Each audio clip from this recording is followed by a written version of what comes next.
Well, a big voice in tech commentary is calling for Jack Dorsey to step down as CEO of Twitter. It's NYU business professor and tech commentator Scott Galloway. He is also a Twitter shareholder. He wrote an open letter to the company's board calling for Dorsey's replacement.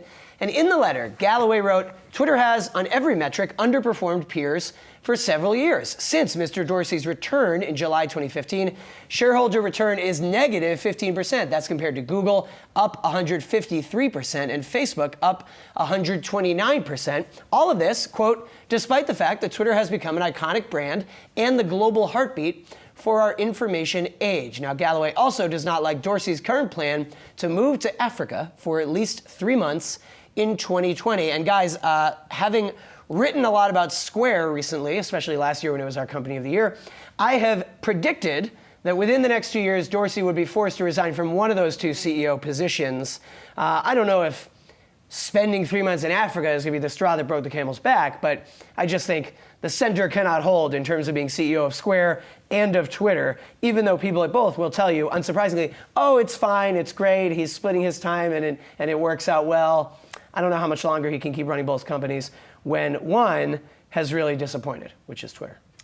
Yeah, and I think Galloway's letter that he wrote kind of highlighted a lot more issues than we even touched upon just here. And just based on folks, I mean, I know one, for example, in the hedge fund world who's long Twitter, and it was like, I agree with this. He posted a tweet of, I agree with Professor Galloway's analysis here. It also just highlights a bigger issue of governance.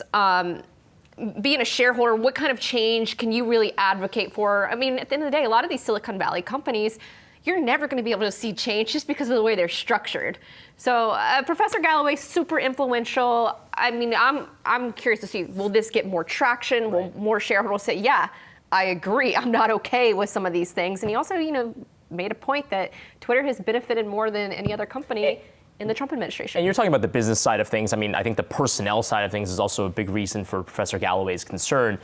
In addition to just the fact that he's running two huge publicly traded companies that are doing very huge things in each respective industry, him moving to Africa for 3 months. I mean, everyone knows that Jack Dorsey is a fairly eclectic, fairly eccentric kind of guy. It's a nice and word for it, and I think that when it comes to his management style, I mean, he hasn't run these companies to the ground. I mean, Square was our company of the year last year, but there's a concern that, almost in similar vein to Elon Musk, that he might not just have the bandwidth to be able to take both companies to their true growth potentials at the same time. And I think that that's the big nexus for why he's saying, look, I think maybe he needs to step aside from one of them. Doing too much. And by the way, not just eclectic, but more and more recently, Dorsey really interested in cryptocurrency and Bitcoin, big Bitcoin flag waver. He has cited that as one of the reasons he wants to go to Africa. And so you wonder, is he a little distracted right now? Right. I think there are a lot of issues that have to be handled too, just on these social media platforms in general. So, got to pay attention. Mm-hmm. Right.